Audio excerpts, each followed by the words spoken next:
right before we came on tonight, Raffy Devers hits a homer in his sixth straight game against the Rays tonight. So that's a new Red Sox record. Um, it's about time this guy got hot. Hopefully he can stay healthy because, we've seen Raffy with the shoulder in the playoffs a couple of years ago. Was it the shoulder again at the beginning of the season? Then it was the knee. I just need this guy to stay healthy to have, for the Red Sox to even have any shot, if they even have one. But and what's sad is the Red Sox have won 2 of those 6 games he's homered in. Yeah, they got demolished by the Cardinals last series. So yeah, and I get it. Like all the injuries, they've got that lineup is like a AAA lineup because everybody's hurt. But it's like, my God, it's night after night. It is brutal. So Houck is dealing right now, though. Houck is. They continue to pitch well. 5-zip in the bottom of the 7th, and Houck is 1 hit. I mean, or maybe 2 hits now, but he's dealing. Yeah, I don't know. What do you think about this Red Sox team going forward? Do they even have a legit shot at the playoffs, or are they just kind of middle of the road, just sitting there? They're middle of the road. I think the sad part is, well, sad's not the right way to look at it, but the odd part is the Sox are 1.5 out right now. I mean, it's May 20th, but they're 1.5 games out of a playoff spot. I mean, this is not like the recent Phillies teams that get the last wild card spot and then underperformed for a lot of the year and played well down the stretch and make the postseason and then go on a run in the postseason. Like, this Red Sox team is not going to do anything in the postseason. Right. So it's almost like when you have a team that is playing 500 baseball, they're hovering around. They're a couple games under, and then they win a couple. They go to maybe 1 game over, and then they lose a couple. Like, they're hovering, the delta 3, 4, 5 games around 500. To be in the playoffs, to be in the playoff race at that point, it's almost like it solidifies what front offices and ownership is doing, because it's like, well, I mean, it's August, and they're a game and a half out. It's like, yeah, but this is the Red Sox. It should be August, and you should be a game and a half out of winning the division, not a game and a half out of the last wild card spot. You know what I mean? It's like, it becomes frustrating because it's like, this is not what you're looking for as a fan. You're not looking for 500 baseball squeak in and be like, oh, well, we made the playoffs. Go get them next year. Yeah, right. Right.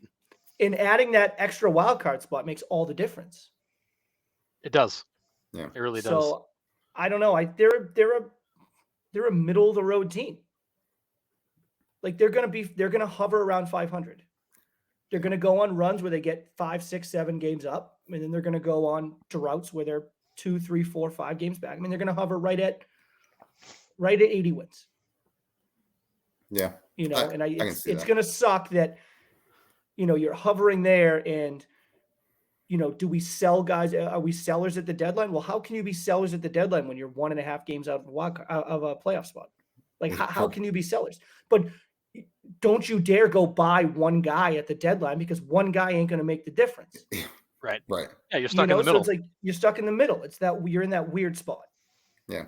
Yeah, and that's where a lot of the teams were this offseason. That's why a guy like Blake Snell didn't go, because he doesn't necessarily put anybody over the top by himself. But you look at the Red Sox, they're 12th in the league in runs scored.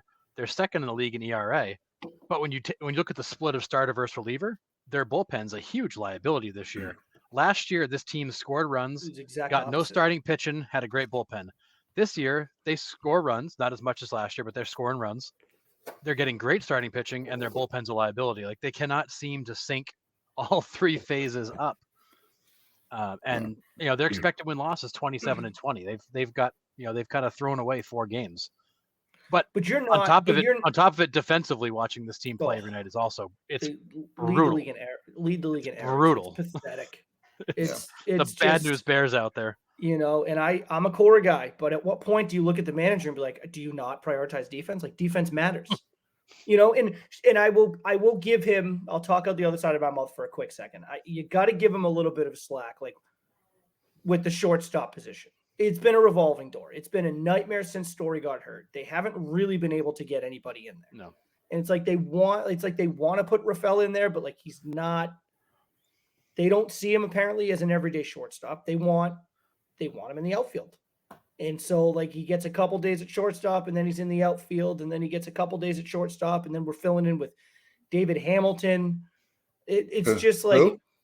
it's Right. just a shame. It's a shame, and Yeah. it's.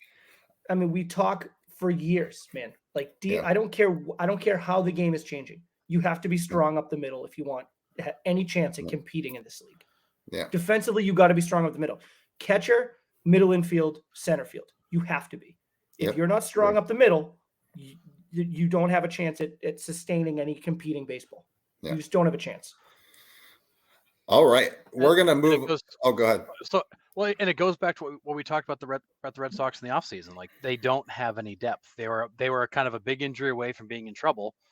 Story went down, and they've never solved that. Then you had other injuries pop up, and you don't have a first baseman, you don't have a shortstop. Like, you've got this. Although Dominic Smith hasn't been terrible filling in, but like you've got nobody. There's nobody behind these guys, and when you get an injury, there's nobody to come in and fill it in. And I go back to what we've been saying for years. These are the Boston Red Sox. This is not the, I'm going to pick on my team, the Kansas City Royals, but the Kansas City Royals of many years, their starter was a AAA guy and the backup guy was a AA guy. Like, you expected that from these little market teams that weren't trying to compete. But these are the freaking Boston Red Sox, and you've got no real good major league talent on the bench. Like, what happened to the days of having guys like Brock Holt, stuff like that, coming off the bench? Like, where did those guys go? You've got no depth in this organization, but you get all these young guys that are going to be here one day. We've heard about Marcelo Mayer for like 10 years, it feels like. Like, when are you just going to start bringing some of these guys up and saying, look, we've got talent in other levels, let's just bring them up, because we got nothing on the bench. And as the Boston Red Sox have the resources to actually have a bench. I mean, I think they have kind of brought those young guys up, though. You got Cassis, you got Dahlbeck, that's kind of not panned out. But I mean, Rafaela is a Red Sox, they are bringing them up, but they're just not all hits. Like, well, I think with the Marcelo Mayer, I think you have to. I think it's a real conversation to be had. The money that they paid Trevor Story was fully knowing full well they're going to sign Devers and they're going to let Xander walk. And Trevor Story is going to be your shortstop for a handful of years because that's the money we paid him.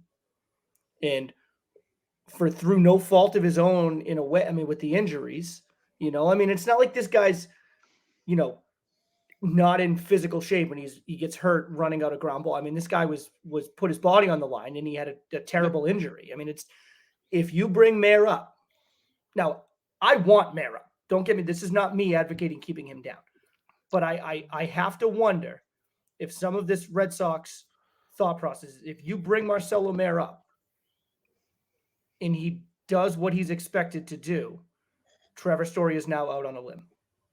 Like, now what do you do with Trevor Story? And I agree. There are options. But I think they are looking at it going, the money that we paid him, he is our shortstop. And if we bring Marcelo Mayer up and he does what he's expected to do, there is no way we can start next year with him not as our starting shortstop. Yeah. And I wonder if this is just them trying to string it along as long as they possibly can. I don't agree with it. Part of me wonders if that goes into their thought process at all. Yeah. Or the flip side is, what if he comes up and falls flat on his face? What does that do to his development and the perspective of the fans? But the Red Sox of old would say, we're going to put the best 25 guys we can buy or find on the roster. This Red Sox team doesn't do that anymore. They put the best, they grab a core group of a few, and then, almost like in the Belichick way, find a few guys off the scrap heap and piece them in there and hope it works out. And they're doing that to keep their payroll down. They're not where they used to be. But like, I go back to, this is the Boston Red Sox. Like, this is one of the top 5 markets in baseball. Why are you playing small? Why are you playing conservative? Why are you giving us second tier talent when you don't have to? Yeah. You just don't have to.